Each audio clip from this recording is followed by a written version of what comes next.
Sige po, sir. Ikaw ba ang may-ari ng motorsiklo? Opo, sir. Alam mo ba na labag sa batas magmaneho ng walang lisensya? Opo. O, di ikaw ang may kasalanan, di ba? Opo, sir. Next time, huwag kang nagpapahiram ng motorsiklo sa walang lisensya, ha? Opo. O, sino Yes, sir. kakahuli doon sa pinahiram mo ng motorsiklo? Ikitan, hindi. Iyari lang pong nakalagay po yung impound vehicle slip lang po. Nandiyan ka na ba sa TDRO? Opo. O, sabi mo, kausapin ko kung sino man ang pwedeng makausap dyan. Opo, sir. I-loud speaker mo. Naka-loudspeaker na. Opo. Kapatid, si Colonel Busita ito. Huwag niyong gayahin yung masamang asal ng iba. Public service tayo. May problema yan. Dumulog sa akin, kaya kailangan kausapin ninyo ko. Kung hindi ninyo ko kakausapin, yan ay patunay na hindi ninyo naiintindihan yung tamang serbisyo publiko. Sir, ari daw pong ticket, ano sa loob para may makausap daw po kayong mga officer. Eh, paano nga kung ayaw naman niyang makipag-usap kung sino yung kaharap mo? Hindi naman po ako officer. Kaya hindi naman po ako makakapag-decide. Hindi kailangan ikaw mag-decide. Ang kailangan ko may makausap sa inyo. Pambira kayo. Magtatrabaho kayo. Tapos hindi kayo marunong makipag-usap. Pabigat kayo sa kapwa. Itanong mo kung sino yung hepe nila. Kakausapin ko. Wait lang po, sir. Hello po. Madam, good afternoon. Colonel Busita. Okay po, good afternoon, sir. Public service tayo. Walang personal issue. Apo. Yung motorsiklo ng ating kababayan, kinumpis ka ng isa sa inyong mga kawani. Apo. At ang sabi, walang lisensya yung nagmaneho. Mali talaga. Dapat hinuli talaga yon. Tama. Ang tanong, wala namang in-issue na ticket. Opo, dahil po impounded, wala naman pong lisensya. So, saka pa po sa pwedeng tikitan kapag po may na-issue na pong lisensya. Ang in-issue lang po ay impounding slip. Dapat kasabay ng impounding receipt, nagbigay ang tao ninyo ng ticket para doon naka-indicate kung ano ang violation para yung ticket na yon, yun ang basihan para magbabayad siya kung saan dapat siya magbayad. Dahil hindi po kami, sir, nag-i-issue ng ticket hanggat wala po kaming lisensyang ipinapakita sa amin. Ay ganito, mawalang galang kabayan, Opo. Siguro makakabuti mag-seminar kayo kasi mali ang inyong procedure. Ngayon, nandyan na yung may-ari ng motorsiklo. Opo. May lisensya siya. O ano pang hinihintay ninyo na dapat mangyari? Kasi po ganito po, sir, yun po kasing aming impounding area sa ngayon ay nakakordon po dahil kahapon po kagabi may nangyari pong kaya wala po sa ngayon pwedeng makapasok po doon. Ang lisensya po ay student permit pa lang. Actually, hindi po ito, sir, lisensya. I know, ang student permit, hindi lisensya. Tanong ko, anong dala nitong may-ari ng motorsiklo? Lisensya, student permit? Hindi po, sir, yung may-ari ng motorsiklo ang hinihingan ng lisensya. Yun po mismong nahuling nagmamaneho. Yun po mismong nagmamaneho. Oo. Kung mag-seminar naman kayo, makakaperwisyo kayo. O sige, pagpalagay, tama kayo. Halimbawa, nang hiram ako ng motorsiklo, wala akong lisensya. Okay? Opo. Halimbawa, 16 years old ako. Okay. Opo. Nahuli ako ng inyong kawani. Tama, impound yung motorsiklo dahil ako walang lisensya. Yes, sir. Ngayon, ang dinidemand pala ninyo, kailangan pagbalik ko may lisensya na ako dahil ako yung huli. Tama? Opo. Yes, sir. Tama Eh po hindi, yun. hindi ako qualified magkalisensya. Ibig sabihin dahil dyan, i-impound nyo ng 2 years yung aking motorsiklo.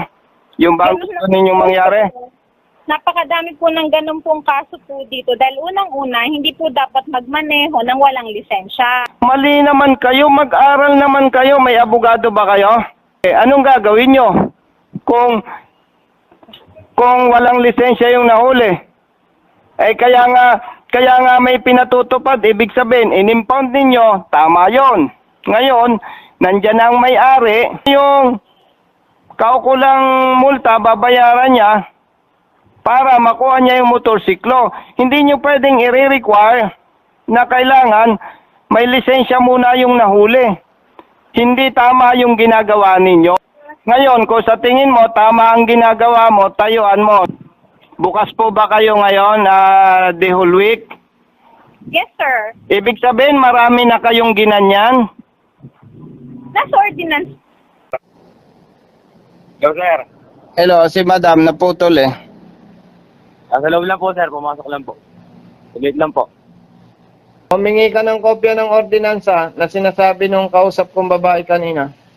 Sir, yun daw pong hinihingi ni sir, ano?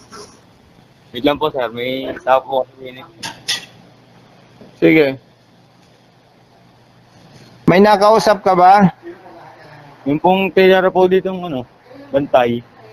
Sir, sa ano daw po nahingi ng ganyan eh? Saan? Saan nga po? Saan nga po? Sanggunian po.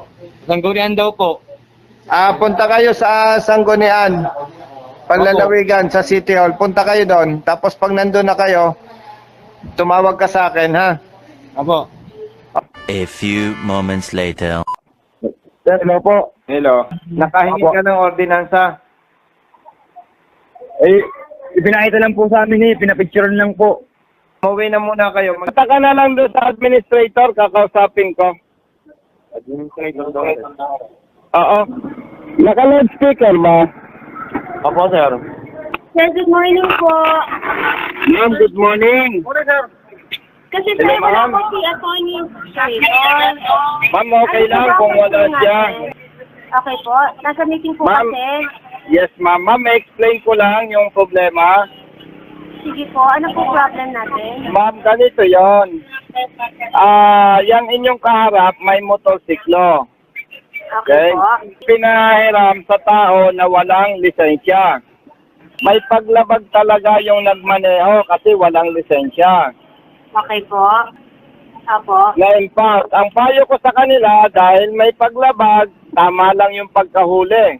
Accepted ng party na nagkamali. Apo.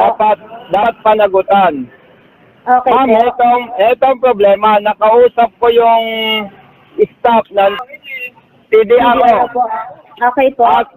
At nakonfirma ko, totoo ang sabi nitong may-ari ng motorsiklo. Eto ma'am, ang sabi nitong ng staff ng TDRO Okay po.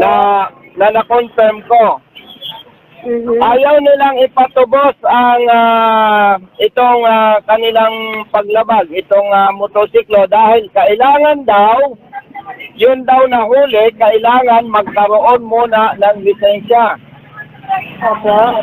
Kapag Okay po. ni-require yun, dadaan muna sa student permit, then dadaan ng non-proof.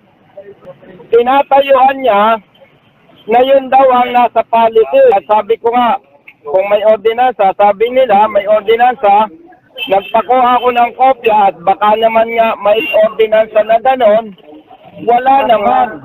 Ang punto ma'am dito, kaya pinadulog ko sa Office of the City Administrator is Okay po. Okay po. para masabihan sila, hindi tama ang ginagawa nilang pagpapatupad at ito ay nakakaabuso, ito ay nakakaperwisyo sa maliliit nating mga kababayan. Colonel, so Yes, until ma'am. this moment po, ang sasakyan is nasa sa impounding area pa po ng City Government of Batangas. Yes, ma'am. At ang gusto pala nila talaga, kailangan daw yung nahuli magkaroon muna ng lisensya. And according to the staff of the chief, Okay po. PDRO, yun talaga ang ipinatutupad nila with Opo. wala po tayong makikitang batas, wala tayong makikitang ordinansa na tama ang kanilang ginagawa. Colonel, Opo. tanong ko lang po, if it is okay, if you don't mind po na itanong ko sa inyo, yung po bang nahuli ay minor? Hindi, ma'am. Hindi po ba siya willing na kumuha din po talaga ng license? Halimbawa, ma'am, ako ang may-ari ng motosiklo. Pinahiram kita. Wala kang lisensya. Nahuli ka ng City Government of Batangas. Opo. Ako bilang may-ari, may pananagutan ako sa batas. Okay. Ngayon, yung pananagutan ko sa batas, isa-settle ko. Ang isang way dyan is yung multa.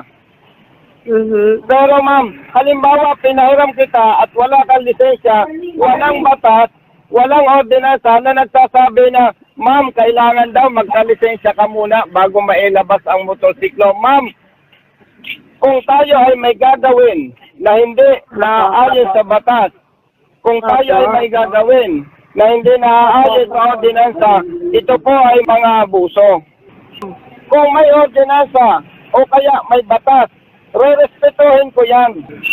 Opo.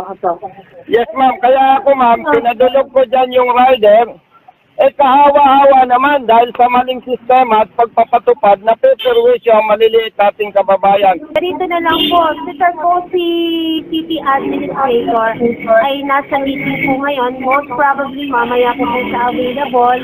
Would it be okay po na i-relay ko sa kanya yung concern nyo? Tapos I'll get back to you kasi wala din po ako, staff din lang po ako dito sa City Admin. So i-relay ko po ito kay City Administrator. Salamat na oras na ibinigay ninyo, ano po? Okay po, sige po, Colonel. Keep safe po.